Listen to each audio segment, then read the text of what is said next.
الحمدللہ والصلاة والسلام علی رسول اللہ وعلی آلہ وصحبہ ومن والاه۔ محترم بھائیو، السلام علیکم ورحمۃ اللہ وبرکاتہ۔ سورہ البقرہ کی تفسیر جاری ہے اور آج ہم سورہ البقرہ کی آیت نمبر 37 کی تفسیر پڑھنے والے ہیں۔ اللہ تعالیٰ فرماتا ہے اعوذ باللہ من الشیطان الرجیم، بسم اللہ الرحمن الرحیم۔ فتلقى آدم من ربه كلمات فتاب عليه إنه هو التواب الرحیم۔ حضرت آدم علیہ السلام نے اپنے رب سے چند باتیں سیکھ لیں اور اللہ تعالیٰ نے ان کی توبہ قبول فرمائی۔ بے شک وہ توبہ قبول کرنے والا اور بہت زیادہ رحم کرنے والا ہے۔ اس سے پہلے گزر چکا ہے کہ حضرت آدم علیہ السلام کو اللہ تعالیٰ نے چیزوں کے نام سکھائے، فرشتوں سے سجدہ کرایا اور پھر حضرت آدم علیہ السلام کو جنت میں بسایا۔ جنت میں بساتے ہوئے حضرت آدم اور حوا علیہ السلام کو تاکید کی گئی تھی کہ جنت کے فلاں پھل سے نہیں کھانا ہے، جنت میں جہاں چاہیں، جس جگہ چاہیں، جو پھل چاہیں، ہر طرح سے ہر چیز سے لطف اندوز ہو، پر صرف اس پھل سے نہیں کھانا ہے۔ اور یہ حضرت آدم اور حوا علیہ السلام کا امتحان تھا۔ شیطان جو ہمارا ازلی دشمن ہے، اس کو یہ بات اچھی نہیں لگی کہ حضرت آدم اپنی اولاد کے ساتھ جنت میں رہیں، اسی لیے اس نے حضرت آدم اور حوا دونوں کو بہکانا شروع کیا، قسمیں کھائیں کہ اللہ تعالیٰ نے تمہیں اس لیے منع کیا ہے جنت کے اس پھل کو کھانے سے کہ ایسا نہ ہو کہ فرشتے بن جاؤ، یا ایسا نہ ہو کہ ہمیشہ ہمیش کے باسی بن جاؤ۔ جب بہکایا شیطان نے تو حضرت آدم علیہ السلام اور حضرت حوا علیہ السلام دونوں کے دونوں شیطان کے بہکاوے میں آ گئے اور جنت کے اس پھل کو کھا لیا۔ اب پچھتاوا ہوا، دونوں کو پچھتاوا ہوا، حضرت آدم علیہ السلام اور حضرت حوا دونوں کو پچھتاوا ہوا۔ اور یہ بات یاد رکھیں کہ غلطی دونوں سے ہوئی تھی، ایسا نہیں ہے کہ حضرت آدم علیہ السلام سے غلطی نہیں ہوئی، حوا علیہ السلام نے بہکا کر کے غلطی کرایا، نہیں، بلکہ قرآن کہتا ہے کہ دونوں سے غلطی ہوئی اور دونوں نے توبہ کیا اور دونوں کی توبہ قبول ہوئی۔ پھر یہاں پر یہ بات بھی سمجھنے والی ہے کہ حضرت آدم علیہ السلام کی جو غلطی تھی، اس غلطی کا گناہ کا اثر ان کی اولاد پر نہیں آیا، جیسا کہ عیسائیوں کا عقیدہ ہے۔ کرسچن دھرم دراصل اسی عقیدے پر بیس کرتا ہے کہ آدم علیہ السلام نے غلطی کی، اس غلطی کی وجہ سے ان کی ساری اولاد گنہگار آ رہی تھی، تو اللہ تعالیٰ نے نعوذ باللہ اپنے بیٹے عیسیٰ علیہ السلام کو پیدا کیا، ان کو سولی پر لٹکا دیا گیا اور وہ سارے لوگوں کے گناہوں کا کفارہ بن کر کے دنیا سے چلے گئے۔ یہ ساری باتیں بکواس ہیں اور حضرت عیسیٰ علیہ السلام کے عقیدے سے اس کا کوئی تعلق نہیں۔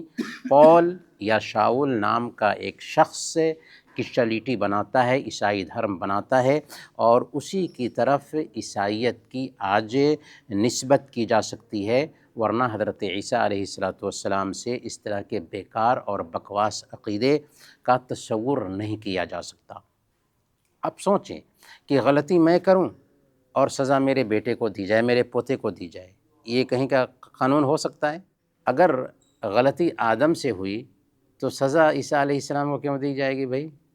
تو یہ سب بکواس ہے۔ اسی طریقے سے تین میں کا ایک، موبائل ہے، انسان ہے اور کیمرہ ہے، کیا تینوں ایک ہو سکتا ہے؟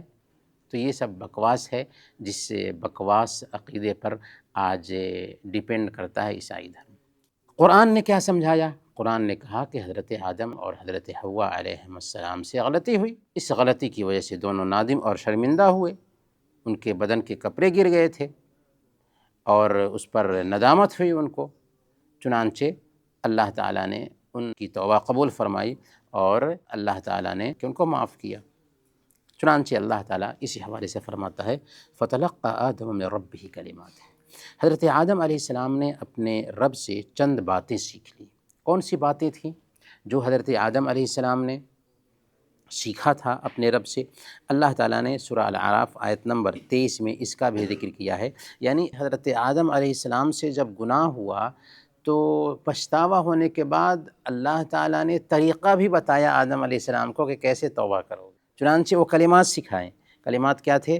اللہ تعالیٰ نے سورہ الاعراف آیت نمبر 23 میں فرمایا ربنا ظلمنا انفسنا وان لم تغفر لنا وترحمنا لنکونن من الخاسرین، کہ ہمارے رب ہم نے اپنے آپ پر ظلم کیا ہے، اگر تو معاف نہ کرے اور رحم نہ کرے ہم پر تو ہم گھاٹا اٹھانے والوں میں سے ہو جائیں گے۔ تو حضرت آدم علیہ السلام کو اللہ تعالیٰ نے اللہ سے معافی مانگنے کے کلمات بھی سکھا دیے، چنانچہ انہی کلمات سے حضرت آدم علیہ السلام نے اللہ تعالیٰ سے معافی مانگا، حوا علیہ السلام نے اللہ تعالیٰ سے معافی مانگا اور اللہ تعالیٰ نے ان کی توبہ قبول فرمائی۔ کچھ لوگ ہیں جو صحیح عقیدہ کے نہیں، وہ کہتے ہوئے نہیں تھکیں گے کہ حضرت آدم علیہ السلام نے عرش کے اوپر لکھا ہوا دیکھا لا الہ الا اللہ محمد الرسول اللہ، اور اسی کے وسیلے سے محمد صلی اللہ علیہ وسلم کے وسیلے سے اللہ تعالیٰ سے دعا کی تو اللہ تعالیٰ نے ان کی دعا قبول فرمائی۔ یہ بھی بکواس ہے اور سب سے پہلے قرآن کریم کے خلاف ہے۔ قرآن کریم نے کہا کہ حضرت آدم علیہ السلام نے محمد صلی اللہ علیہ وسلم کے وسیلے سے دعا نہیں کی بلکہ ڈائریکٹ اللہ تعالیٰ سے دعا کی، کہا ربنا، اے ہمارے رب۔ اور اسی لیے انبیاء نے ربنا اللہم، خود اللہ کے نبی صلی اللہ علیہ وسلم نے ہمیں جو دعائیں سکھائی ہیں، کسی کے وسیلے سے دعا کرنے کی وضاحت ہے کسی بھی دعا میں نہیں۔ ہاں، وسیلہ کی جو جائز شکل ہے کہ کسی بزرگ آدمی کے پاس جا کر کے اس سے دعا کرائیں، اسی طریقے سے اللہ تعالیٰ کے ناموں اور اس کی صفتوں کے وسیلے سے اللہ تعالیٰ سے دعا کریں، اسی طریقے سے نیک عمل کے وسیلے سے اللہ تعالیٰ سے دعا کریں، لیکن کسی مرے ہوئے انسان یا کوئی انسان دنیا میں ہو ہی نہیں اس کے وسیلے سے دعا کرنا، اس کے واسطے سے دعا کرنا، یہ شرک ہے۔ اور حضرت آدم علیہ السلام اس بات سے بری ہیں کہ کسی انسان کے وسیلے سے دعا کریں، اور یہ جو روایت ہے یہ من گھڑت ہے، موضوع ہے، بناوٹی روایت ہے، جس کے سہارا سے یہ بات کہی جاتی ہے کہ حضرت آدم علیہ السلام نے عرش پر لا الہ الا اللہ محمد الرسول اللہ دیکھا تھا اور محمد صلی اللہ علیہ وسلم کے وسیلے سے دعا کی تھی، یہاں تک کہ ان کی دعا قبول ہو گئی۔ اللہ تعالیٰ نے کہا کہ نہیں، بلکہ اللہ تعالیٰ نے حضرت آدم علیہ السلام کو توبہ کی توفیق دی، کلمات بھی سکھائے، چنانچہ حضرت آدم علیہ السلام نے انہی کلمات سے اللہ تعالیٰ سے توبہ کیا اور اللہ تعالیٰ نے ان کی دعا قبول فرما لی۔ فتاب علیہ انہ هو التواب الرحیم، اللہ تعالیٰ نے حضرت آدم علیہ السلام کی توبہ قبول فرمائی۔ اچھا، ایک توبہ ہوتا ہے اور ایک استغفار ہوتا ہے، کیا فرق ہے دونوں میں؟ استغفار کے لیے شرطوں کو پورا کرنا ضروری نہیں ہوتا، یعنی استغفار میں ہم ایسے ہی کہتے ہیں اللہ ہمارے گناہوں کو معاف فرما دے، اللہ ہمارے گناہوں کو معاف فرما دے، یہ استغفار ہے۔ لیکن توبہ میں جو ہے نا، شرطوں کو پورا کرنا ضروری ہوتا ہے۔ توبہ کے لیے شرط ہے کہ ایک انسان کو ندامت ہو اپنے عمل پر کہ اے اللہ میں نے بہت غلطی کی ہے، دوسرے نمبر پر اس ندامت کی بنیاد پر گناہوں کو چھوڑ دے، تیسرے نمبر پر آئندہ اسے نہ کرنے کا پختہ ارادہ رکھتا ہو، تو یہ ہے توبہ۔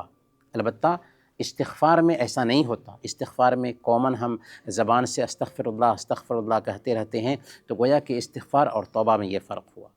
انہ هو التواب الرحیم، بے شک اللہ تعالیٰ توبہ قبول کرنے والا ہے اور رحم کرنے والا ہے۔ تو گویا کہ اللہ تعالیٰ توبہ کی توفیق بھی دیتا ہے اور توبہ قبول بھی فرماتا ہے اور رحم بھی کرتا ہے، یہاں تک کہ اگر ایک انسان سے گناہ ہو جائے اور سچی توبہ ہو، سچی توبہ کی یہ جو شرطیں ہیں ان کو ملحوظ رکھے ایک بندہ اور بعد میں نیکی کے راستے پہ چلتا رہے، تو اللہ تعالیٰ صرف یہ نہیں کہ گناہوں کو معاف فرماتا بلکہ گناہوں کو نیکیوں میں چینج کر دیتا ہے۔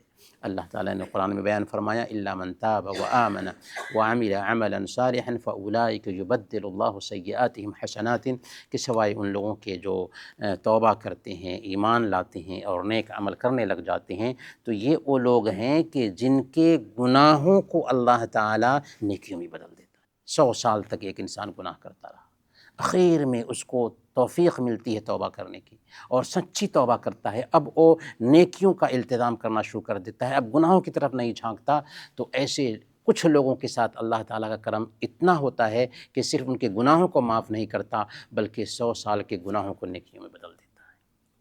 تو یہ ہے اللہ تعالیٰ کا کرم۔ چنانچہ اللہ تعالیٰ نے حضرت آدم علیہ السلام کی توبہ قبول فرمائی۔ انہی باتوں کے ساتھ آج کا درس ختم کرتے ہیں۔ صلی اللہ علیہ نبینا محمد وعلی آلہ وصحبہ اجمعین۔